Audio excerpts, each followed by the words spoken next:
ಸಂಬಂಧ ಅಂದ್ರೆ ಫ್ರಿಡ್ಜ್ ಅಲ್ಲಿ ಗೊತ್ತೋ ತಂದಿಟ್ಟು ಮರ್ತೋಗಿರೋ ಕೊತ್ತಂಬರಿ ಸೊಪ್ಪು ತರ, ಅದು ಕೊಳತು ನಾರ್ದಾಗಲೇ ನೆನಪಾಗೋದು. ಹಾಗಿದ್ರೆ ನಿಮ್ ಪ್ರಕಾರ ಪ್ರೀತಿಗೆ ಅರ್ಥನೇ ಇಲ್ವಾ? ಈ ಲವ್ ಅನ್ನೋದು ಕಾಪಿ ಲೋಟ ಇದ್ದಂಗೆ, ಹಿಡಿದ್ರೆ ಬೆಚ್ಚಗಿರುತ್ತೆ, ಕುಡಿದ್ರೆ ನಾಲ್ಗೆ ಸುಡುತ್ತೆ.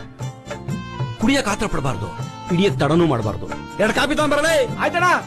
ರಂಗಣ್ಣ, ಇವತ್ತಿನ ಯೂತ್ಸ್ ಬಗ್ಗೆ ನೀವೇನ್ ಹೇಳ್ತೀರಾ? ಅಯ್ಯ, ಏನ್ ಹೇಳ್ತೀಯಮ್ಮ, ಕಿರೀಟ ಬೇಕು ಆದ್ರೆ ತಲೆನೋವು ಬೇಡ ಅಂತಾರೆ, ಹಸಿ ಹುಲ್ಲಾಕಲ್ಲ ಅನ್ನಕ್ ತುಪ್ಪನೇ ಬೇಕು ಅಂತಾರೆ. ಹಿಂಗೆ ಜೀವನ ಅಂದ್ರೆ ಸಾಯವರೆಗೂ ಬದುಕಿರೋದೇ ಜೀವನ.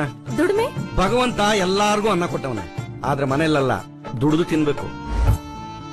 ಅಣ್ಣ ಕಾಪಿ. ಎಷ್ಟೊತ್ತ ಕೊಡೋದು? Thank you. ಮನುಷ್ಯ ಮೇಲ್ ಬರ್ಬೇಕು ಅಂದ್ರೆ ಏನ್ ಮಾಡ್ಬೇಕು? ಮೇಲೇನೈತಮ್ಮ, ಬರೀ ಧೂಳು ಕಡ್ಡಿ ಕಸ. ಮನುಷ್ಯ ಆಳು ಕೀಳಿಬೇಕು, ಅಲ್ಲೇ ಮುತ್ತು ರತ್ನ ಸಿಗೋದು. ಎಜುಕೇಶನ್. ಈಗಿನ ಎಜುಕೇಶನ್ ಕಳತನನ ಟ್ಯಾಲೆಂಟ್ ಅನ್ನುತ್ತೆ, ಮೋಸನ ಮ್ಯಾನೇಜ್ಮೆಂಟ್ ಅನ್ನುತ್ತೆ. ಅಕ್ಷರ ಯಾವತ್ತು ಜೀವನದಲ್ಲಿ ಜ್ಯೋತಿ ಆಗ್ಬೇಕು, ಕಿಚ್ಚಾಗಬಾರ್ದು. ನೋಡಿಲಿ, ಆನೆ ತುಳಿತಕ್ಕೆ ದಲಿತನ ಸಾವು. ಈ ಆನೆ ಗೊತ್ತೇ ನಮ್ಮ ದಲಿತ ಬ್ರಾಹ್ಮಣ ಅಂತ. ಇದು ಯಾವತ್ತು ಕನ್ನಡಿ ಆಗಿರ್ಬೇಕು, ಬೂದ್ಗನ್ನಡಿ ಆಗಬಾರ್ದು. ವಾವ್. ಈ ಮಾಧ್ಯಮಗಳ ಬಗ್ಗೆ ನೀವೇನ್ ಹೇಳ್ತೀರಾ?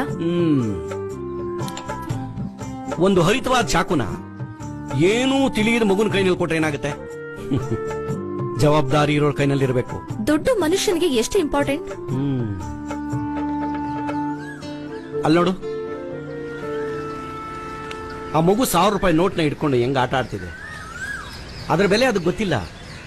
ಮಗು ಬೆಳೆದು ಬುದ್ಧಿ ಬಂದ ಮೇಲೆ ಈ ನೋಟ್ ಅದನ್ನ ಆಟ ಆಡ್ಸುತ್ತೆ. ಹೇಳಿದನು ಹೊನ್ನೆಲ್ಲ ಮಣ್ಣು ಮಣ್ಣು, ಕವಿಯೊಬ್ಬ ಹಾಡಿದನು ಮಣ್ಣೆಲ್ಲ ಹೊನ್ನು ಹೊನ್ನು.